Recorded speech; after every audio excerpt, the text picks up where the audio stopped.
Good morning, everyone. It's a great pleasure to be here once more this beautiful Sunday, even though it's kind of rainy, but it's a shower from God, so it's wonderful. Today we have the pleasure to have the speaker to receive in this virtual audience, in this virtual room, dear friend Luciana França from Orlando. She is from the Center Amor y Caridade, Love and Charity. It's a beautiful house. They do like a wonderful work in upstate, in the middle of our state, state of Orlando. And the topic that she was assigned to speak is the Cornerstone. But before we introduce Luciana, invite Luciana to this virtual room, I would like to read our initial message from the book Our Daily Bread. And we picked the chapter 65. Our Daily Bread is a book written by the Spirit author Emmanuel and psychographed by Chico Xavier. Message 65. Let us be at peace. There's a passage, a letter to the Thessalonians that Paul sent that says, live in peace with one another. And the comments by Emmanuel. If it is impossible to live in a climate of perfect peace due to the ignorance and hostility that dominates the human pathway, it is logical for disciples to seek inner serenity when faced with the conflicts that seek to envelope them at every moment. Each incarnate mind is an extensive center of spiritual government, subordinated for the time being to appropriate limitations while served by various abilities expressed in the senses and perceptions. Once all the individual's power centers become self-controlled and are geared toward the real goal, then wars will be banished from the planet. To achieve this, however, those of humankind's brothers and sisters who are older in experience and knowledge must learn to live in peace with one another. Educating the sight, hearing, taste, and impulses represents the primordial foundation for constructive peacefulness. We usually hear, see, and feel according to our inclinations, and not according to what is real. We interpret certain pieces of information according to our inner disharmony rather than the good intentions in which they were initially sent. We observe situations and events with the light or darkness that infuses our mind. We feel with the reflection or chaos we have instilled in our own understanding. For this reason, serenity must envelop our steps as much as possible as we face the conflicts that surround us in our present circumstance. Without calmness, it is impossible to discern and to work for the good. Without peace inside of us, we will never reach the realms of true peace. It's a beautiful message. Now I'm going to invite you for us to do our initial prayer.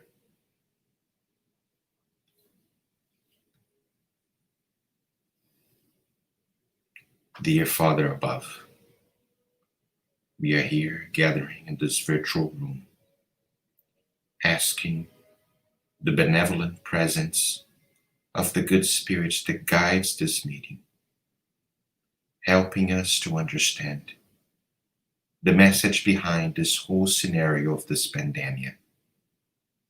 We ask you, God, to inspire us, to bring us peace inside of our hearts, and to help us to establish the connection among us with you. Bless always also Luciana França, our dear friend, our dear sister, that is going to share the result of her studies or her reflections with us in this moment, in this Sunday. In your name, in the name of our Master Jesus, and in the name of the benevolent spirits that guide us, and the ones that conduct this meeting, we ask the permission to initiate this meeting now. Thank you so much, and so be it. Now we have the honor to receive dear Luciana França. She's from Peace and Knowledge in Orlando. I mean, like, Love and Charity. Oh my God. Love and Charity in Orlando. And she's going to present the topic, the Cornerstone. Luciana, please be very welcome. Thank you, Marcelo, and thank you, everybody at the Conscious Living, Spiritual Center for inviting me and giving me, the opportunity of sharing a little bit of this message. I love that message that Marcelo read, and it's kind of funny how some of these things play out, because as I was listening to his message, it was reminding me of a lot of the things that I was reading while I was trying to put, this short little study here together. And in fact, some of the things that he read will be some of the things that we will be talking about. So it's always so funny how the spirits, work and kind of put all of that together, because he has no idea what my presentation will be. And I had no idea that was going to be the message.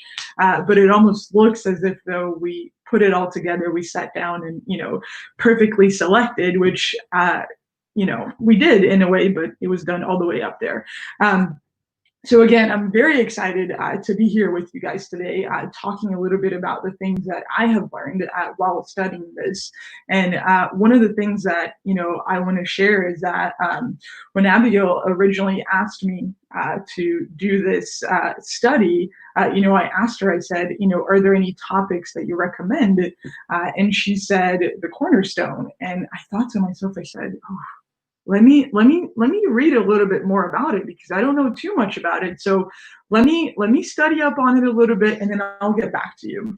And I thought to myself, well, that in itself, the fact that I don't know a ton about it should really tell me that I really should go with this topic, because I need to learn. And it's important that if I learn, I share with everybody else, a little bit of what I was able to find out. So with that being said, the topic that we're going to be covering today is the cornerstone. And first, what I want to start off with is, what is a cornerstone, right? Because there's actually this reference is still very much utilized today in architecture. And what the cornerstone in architecture is, it is essentially the first stone set in the construction. What that stone will do, and as we can see, I put a little bit of a little picture there for reference. Essentially, it's really a stone that's in the corner of a building or in the corner of a construction. And all of the other stones will be set in reference to that original stone. So essentially what the cornerstone does is it determines the position of the entire structure. So that in itself, we can imagine how important that cornerstone is, right? Now, for the purposes of our study here, we want to make sure that we focus on what the cornerstone in Christianity is. But it's important that we understand that the things that we will be covering were spoken about hundreds and thousands of years ago, but yet the foundation, the meaning of those words are still carried out today in what people utilize when they're building structures, right? And so as we move on here, we want to look at in the Genesis, we can see this phrase here, and it's also found in Matthew, where Jesus said, "Have you never read in the scriptures, the stone that the builders rejected has become the cornerstone? This was the Lord's doing, and it is marvelous in our eyes." So I want to point out here, and I actually want to read this verbatim because it's so important. So I've got the Genesis right over here, and in this specific chapter where we see this phrase here, it says, "Jesus's word became the cornerstone. That is the consolidation stone of the new edifice of the law, built upon the ruins of the old. So again, what we have here, what we're saying is that Jesus's word was that foundation, was that cornerstone. It was the base for everything else. And then it continues on, and it says, the Jews, the chief priests, and the Pharisees rejected that stone. Hence, it crushed them just as it'll crush those who later misinterpreted or who had distorted its meaning to benefit their ambition. Now, it is important, first off, that we emphasize that when Jesus was speaking, all of that terminology and the way that he spoke through the parables and the analogies that he utilized was so that individuals that lived in that era had the ability of understanding what he actually meant, right? So that's why we see a lot of times the kind of the terminology and the language that was utilized, it's not really what we're used to hearing nowadays. So it's important that we remember that, because we need to be able to translate to what it means nowadays, right? So as we continue on here, we move on to the Genesis in chapter 1, item 23, that says, the most important part of Christ's revelation, in the sense that it is the primary source, again, the cornerstone of his entire doctrine, is entirely new point of view by which he portrays the divinity.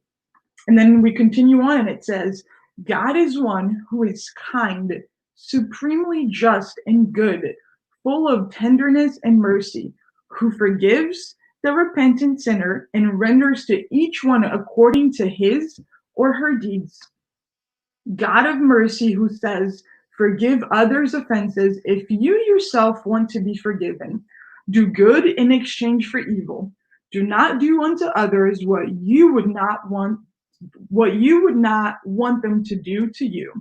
So, at this particular point, it seems like the cornerstone, again, being that foundation, being the layer that sets the ground for everything that we want to follow, is very clear. And really, it's clear enough to the point where we could say, you know what, we can just stop here. Because at this particular point, we've identified that God is kind, he's supremely just and good. He's got mercy, he's going to forgive us, but it's also important that we forgive other people the same way that we want to be forgiven, and that we just love people, right? This is very basic. And I think that, it's so important that we highlight this, because if we have this part down, that in itself solves all of the other issues. It solves the greed, it solves the pride, and it solves everything else, right? But as we know, we're not perfect yet. There's a reason why we're reincarnated here on Earth, because there's much more that we need to learn. And so if this message didn't land for us just yet, or if we're having trouble still putting this into practice, that's where we want to continue on. And we want to see, okay, well, what else is out there? What else is in this message that provides us with more guidance or with more understanding as it relates to the message that Christ was wanting to leave us with. So we go ahead and we continue on to chapter 18 in that same book, and it says, fraternity must be the cornerstone of the new social order. However, there can be no true, solid, and effective fraternity unless it rests upon an unshakable foundation. That foundation is faith. However, that's not faith in these or those particular dogmas, which changes with the times and people who cast stones at one another. So this is really important, right? Because again, it's still bringing back that cornerstone to being loving, to being charity, and among everything, that fraternity.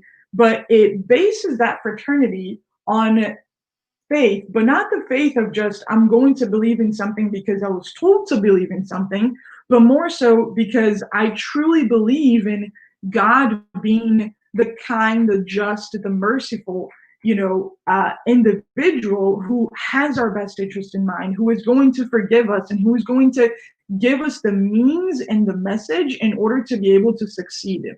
So this message here is in item 19, and there is another point that I want to point out here, because this chapter and this particular item, which is item 19, is actually really, really beautiful because it highlights a lot of this information. And so we're going to go on here to this section, which is in the Gospel according to Spiritism, right? So this is chapter 23, and it's a section where Jesus says, I have not come to bring peace, but division. And at times, this is often an area where, we really need to dive deep and understand, because if we read just the title of the chapter, it almost seems contradictory. We think, wait a second, this is what he said, but this seems like it's the opposite of loving everybody and knowing that we're going to achieve peace and everything like that. So this is really crucial, because this is a huge part of the message that he was leaving us with. But again, we need to be able to break it down to understand what he really meant, right? So again, we're reading in that section here, and it says, when all people are convinced that God is the same for all, that he is supremely just and good, God cannot want anything unjust. That evil comes from humans and not from God. Then they will regard one another as children of the same Father and will shake hands with one another. Moral progress will break down the barriers that separate people and will bring down class prejudice and silence the antagonism between sects, teaching people to regard one another as brothers and sisters who are called to mutually help one another and not live at one's expense. So when God shared this, right, this, I have not come to bring peace but division, what people oftentimes forget is they forget the most important of the divine precepts, the ones that Jesus had made the cornerstone of his building and the express condition of foundation. In this case, charity, fraternity, and love for one's neighbor. These sects have hurled anathemas at one another and have fought with one another, with the strongest crushing the weakest, stifling them in blood and torture and burnings at the stake. Now, I want to point out, right, in addition to this, what he did also share was that peace will follow war. And again, this is in that same chapter there of the Gospel according to Spiritism, chapter 23. So he said, peace will follow war. Universal fraternity will follow sectarian hatred. The light of faith will come after the darkness of fanaticism. All will then shelter themselves beneath the same banner, the banner of charity, and all things will be reestablished on the earth in accordance with the truth and principles that I have taught. Therefore, we must fight. But the time of struggle and bloody persecutions have passed, and this is where Spiritism comes along. It says those that will have to endure it are all of a moral nature. The former lasted centuries. The latter will last only a few years, because the light, instead of starting from one single point, has now sprung forth from all points of the globe and will more quickly open the eyes of the blind. So what Jesus was talking about here was the resistance that people have when it comes to a new teaching, when it comes to a new way. And so what he was sharing is that the message that he was bringing along, people weren't necessarily ready to be able to hear that message, to grasp and understand and put forth what was necessary out of that message, right? So further along in that chapter, it says, Jesus came to proclaim a doctrine that would undermine the very base of the abuses upon which the Pharisees, the scribes and priests of the time were living. And so when we think about this, right, again, this, when he mentioned, I have not come to bring peace but division, is that in order for us to ultimately achieve that peace, right, people weren't ready for that message. And so that division that was caused, that wasn't the intent of the message, but that was an inevitable cause of the message, because people would argue about the message. They would disagree, but those individuals would disagree because they did not necessarily have the moral faculties or even the intellectual ability to understand what Jesus was wanting to teach us, right? So it's very important that we emphasize this, because again, all along, the message has been to bring peace, to bring love, charity, fraternity, to be able to see one another as brothers and sisters.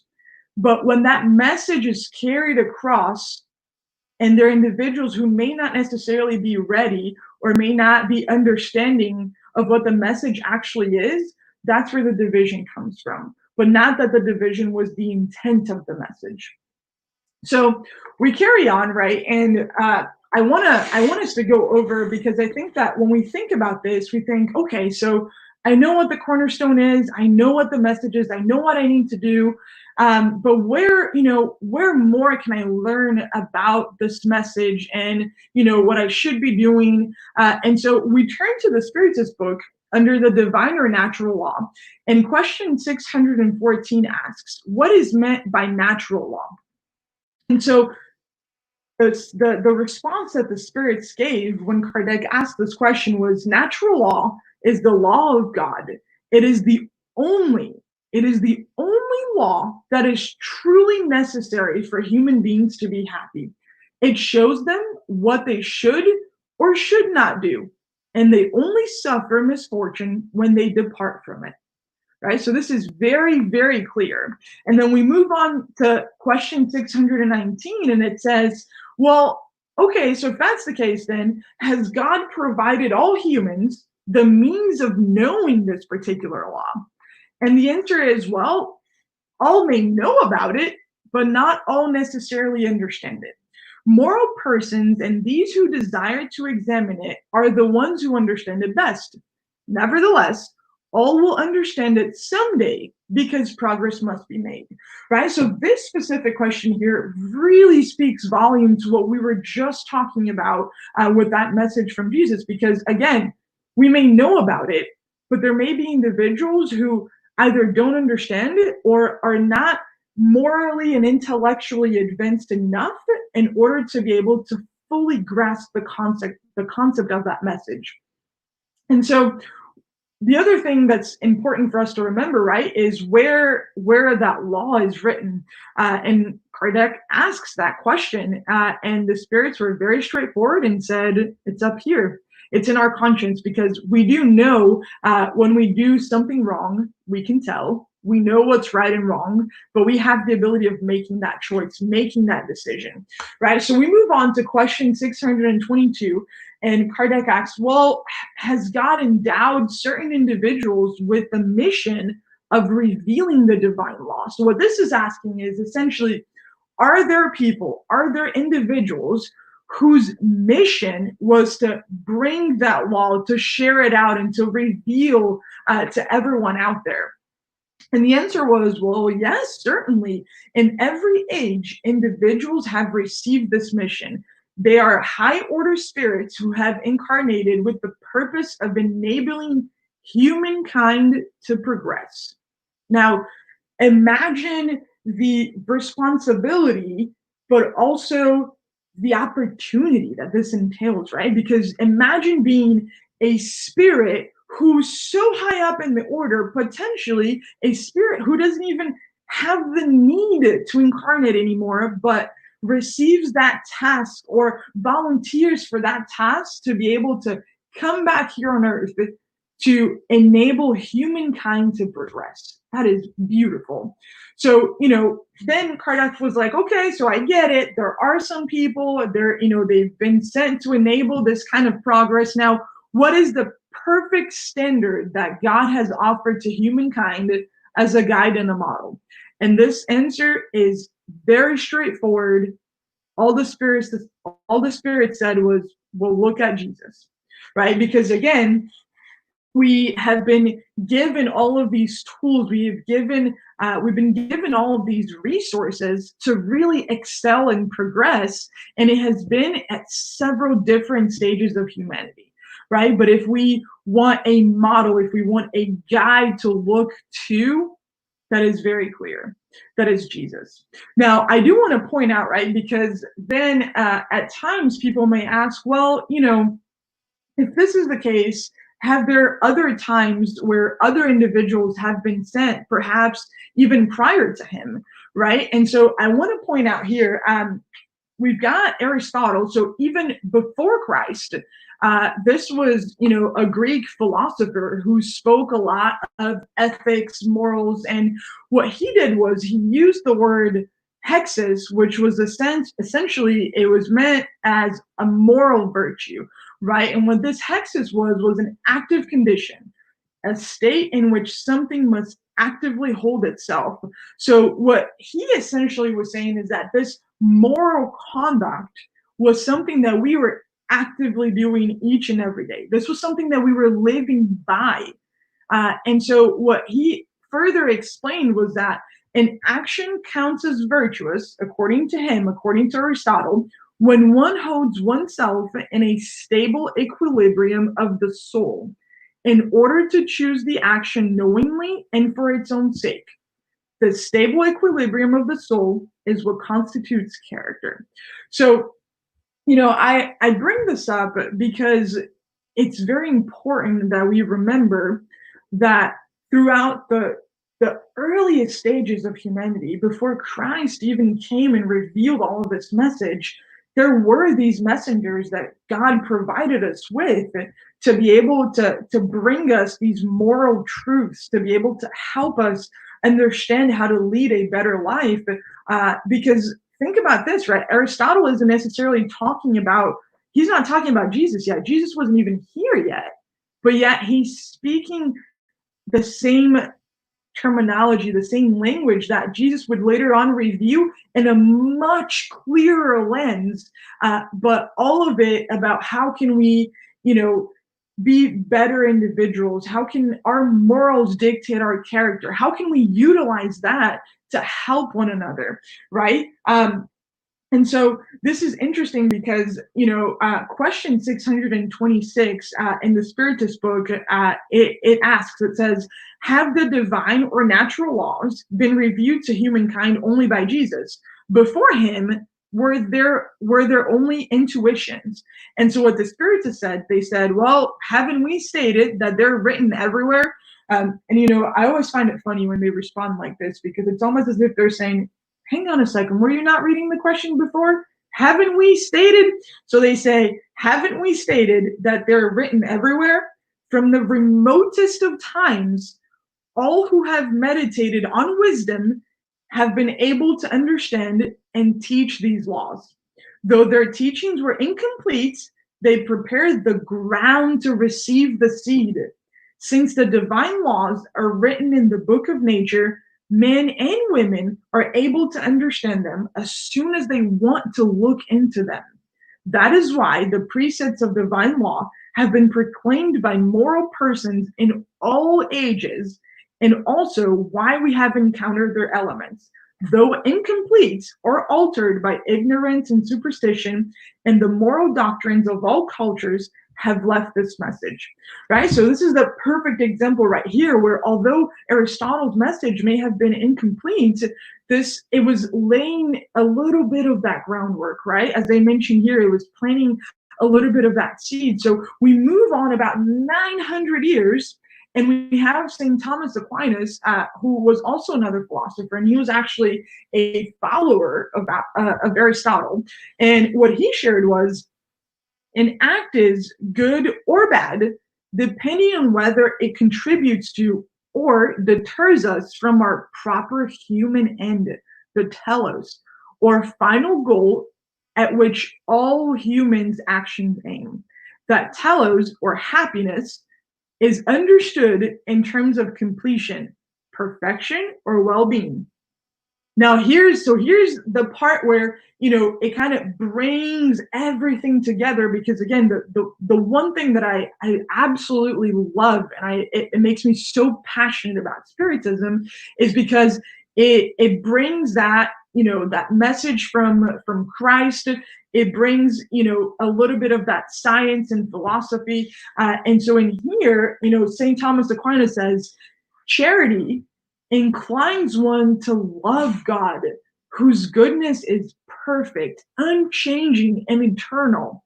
Those who seek happiness in God will be more fulfilled than if they sought happiness in some lesser transient good.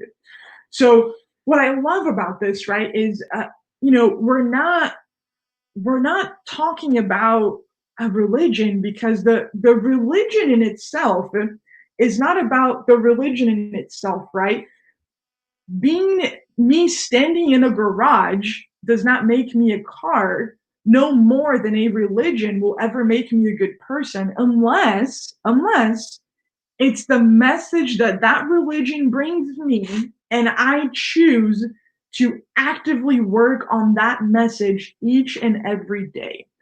And so this is so beautiful, because it speaks to all of that teaching without ever even having to mention anything else aside from the main cornerstones, right? So charity, loving, respect, morality, right? Which is everything that Jesus brought us, and Spiritism continues to emphasize.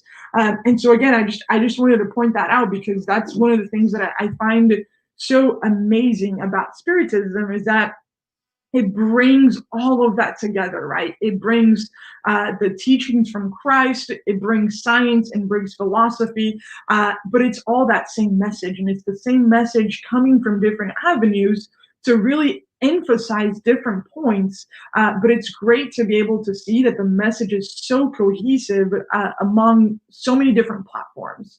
Um, and so, he goes on and he says, speaking of natural law, St. Thomas Aquinas says, a rule or measure of human acts whereby a person is induced to act or is restrained from acting, right? So, again, this is saying we have the choice. We can either carry on that action, or we can restrain ourselves when we know that it may not necessarily be the appropriate action. And he goes on and he says, all human actions are governed by a general principle or a preset that is foundational to and necessary for all practical reasoning. Very simple. Good is to be done and evil is to be avoided. This principle is not something we can ignore or define. Moral virtues remain incomplete and imperfect so as long as they fail to direct us to God, right? So this is very simple, and it really drives home that message that ultimately everything that we should be doing, everything that, Jesus laid that groundwork and that foundation, carries on to how we live our lives each and every day, and that the ultimate goal of all of that is to be able to bring us closer to God.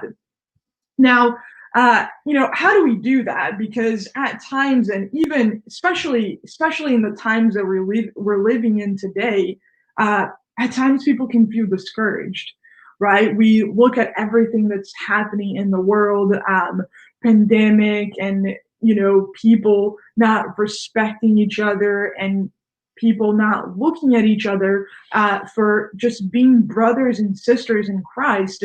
And this is where it's important that we go back to that unshakable faith, right? Because that is a huge part of that foundation, is having that faith in God, having the faith in His goodness, in His justice and wisdom, in His endless mercy.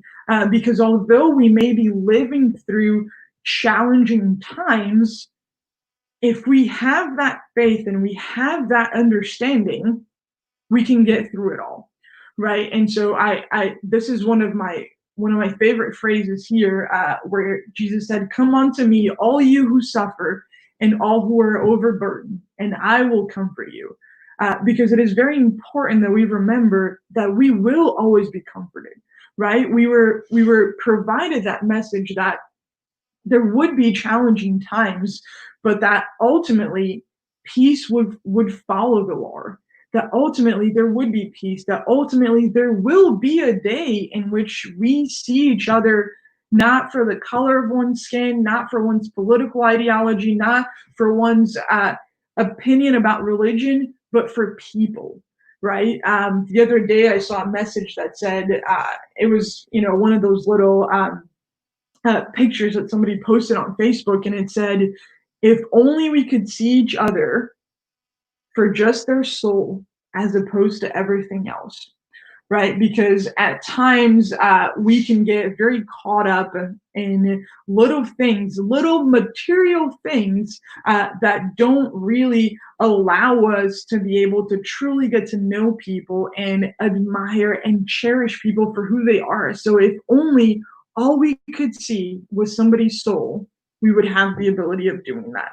But we will get there. One day we will. And it's important that we always remember that during the challenging times, during the times in which we may feel so overburdened, so overwhelmed, that we take a moment, pause, take a deep breath, say a quick prayer, because that will carry us on in that moment and it'll give us the comfort and the avenue that we need to be able to move forward.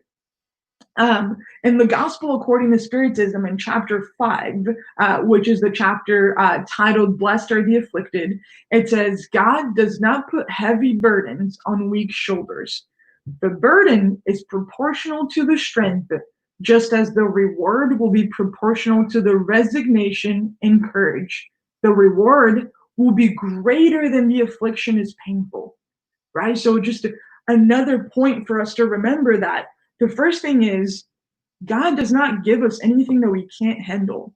There may be the times in which, again, we may feel so overwhelmed or potentially even discouraged that we forget this message. So it is crucial that we remind ourselves that ultimately there is nothing that can be given us that we can't handle, that all of these challenges, instead of looking at them as challenges, how about we look at them as opportunities? Because at the end of the day, that's what they are.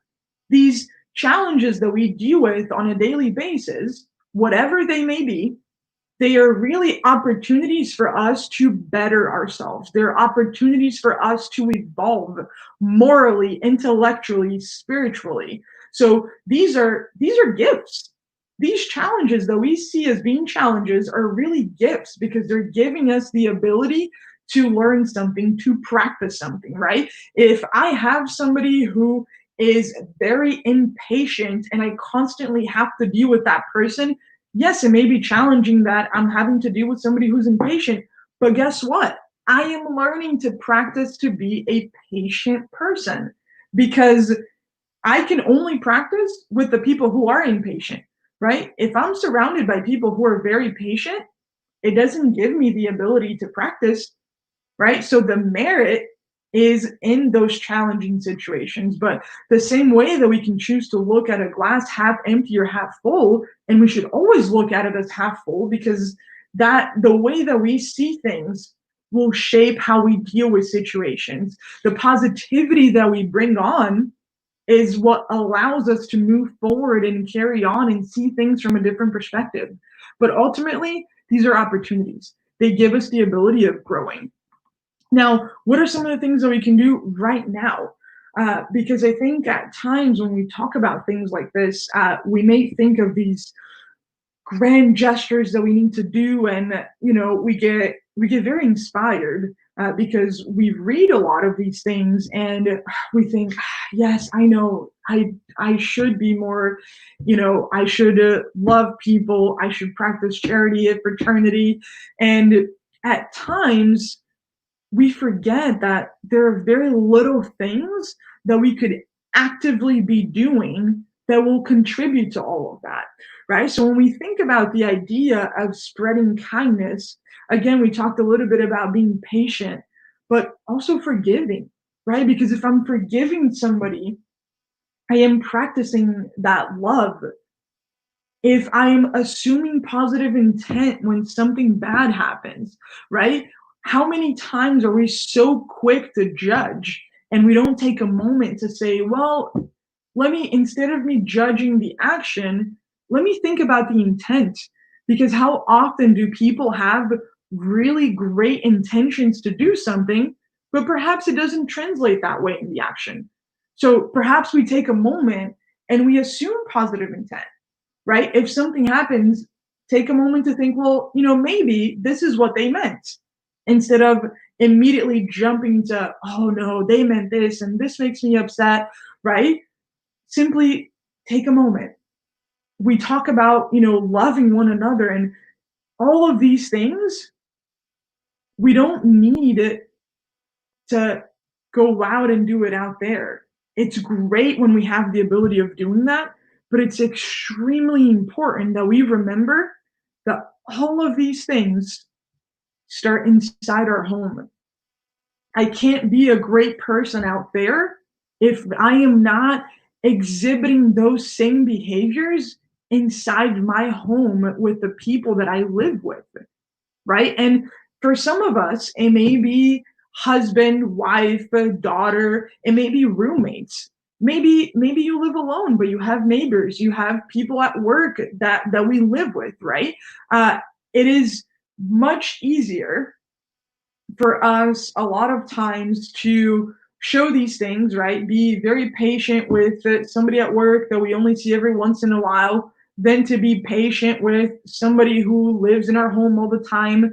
And I think for a lot of us, this experience of quarantine has shown people that. And as much as, people joke about it and we see memes on the internet of how tough it is because, everybody's confined to a same space. Again, this is an opportunity. This is the chance that we get to practice all of these things. And the second that we have mastered the kindness within our homes, the love, the patience with one another, the ability to forgive, the ability to assume positive intent, the second we've mastered that inside our four walls, we can be better individuals and start spreading that out there. So we don't need to wait to bring that message and to bring that, start spreading that kindness. We can do it today. We can do it inside our homes. But yes, it's extremely important that once we have mastered that, that we carry that over to everybody who is out there, because it is little by little. But I point this out because we tend to think that what we're doing may be something that's very small. And it's important that even if it's something that we believe to be small, right? Something that's small to me may be very big to somebody else. Imagine, somebody who is having a tough time and they just need somebody to hear them out. They need to vent some of their frustrations. And you are that person that all you did was provide that listening ear. And you may have felt like you didn't do a ton. All you did was you sat there and you listened. But to the other individual who needed exactly that, you were their rock. You gave them exactly what you needed, what they needed. So know that no matter how small you may think this act of kindness you're doing is, cherish it, appreciate it, continue to do it, because each and every single day we have the ability of making that decision as to whether we continue on building that legacy and building and carrying out that message that Christ has left us. Again, he paved the way. He set that cornerstone, that stone that would solidify and give us the knowledge and the resource and the means to be able to carry out and live morally, spiritually, and intellectually helpful, kind lives. But it is now up to us. It is now up to us to carry on that building, carry on that structure, because the foundation is there. So no matter how small we may think what we're doing is, continue to do that. And the message that I want to leave you all with is this message from Mother Teresa that I really, really love, which says, we ourselves feel that what we are doing is just a drop in the ocean, but the ocean would be less because of that missing drop. So again, no matter how small, continue doing it, because it is little by little that we'll be able to continue to spread that message that Christ has left us, that message of love, of charity, fraternity. And one day we will be able to look at each other as brothers and sisters in Christ. Thank you very much.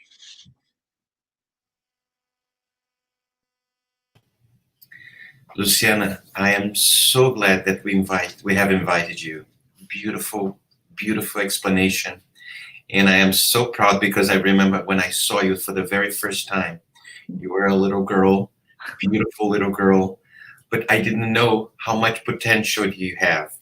And now I see the way that you walk in this avenue, this gospel avenue, this new proposition that actually it's not been new. It's been there for over 2,000 years since the Master has come. And seeing, listening to you, hearing you speaking, I only remember the chapter 18 of the Genesis.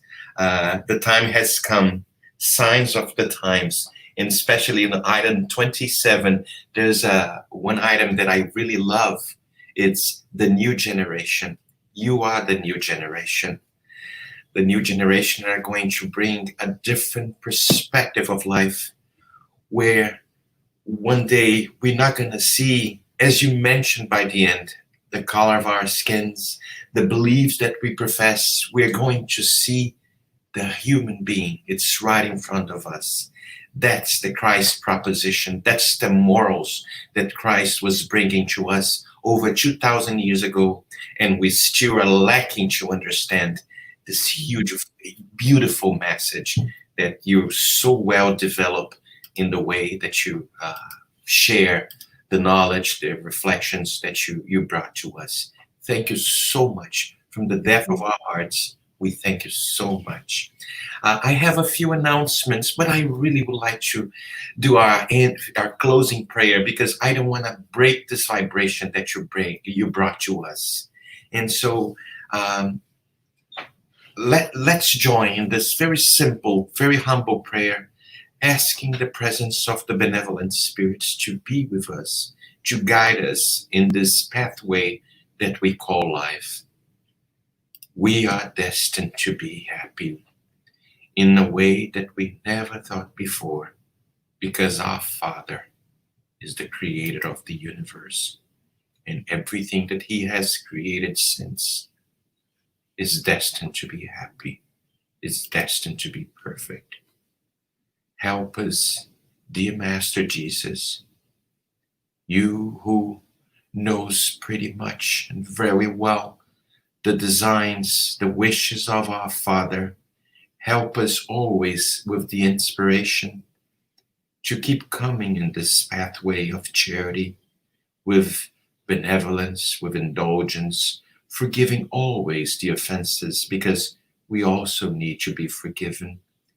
Thank you very much for this beautiful heart, Luciana França, that came to us sharing beautiful passages of the gospel.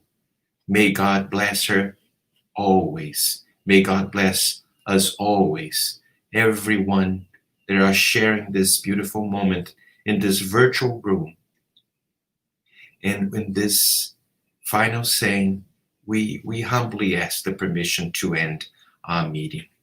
Thank you so much, and so be it.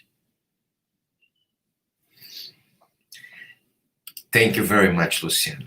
I was very, very touched by your speech. I really was very, very, very, very touched.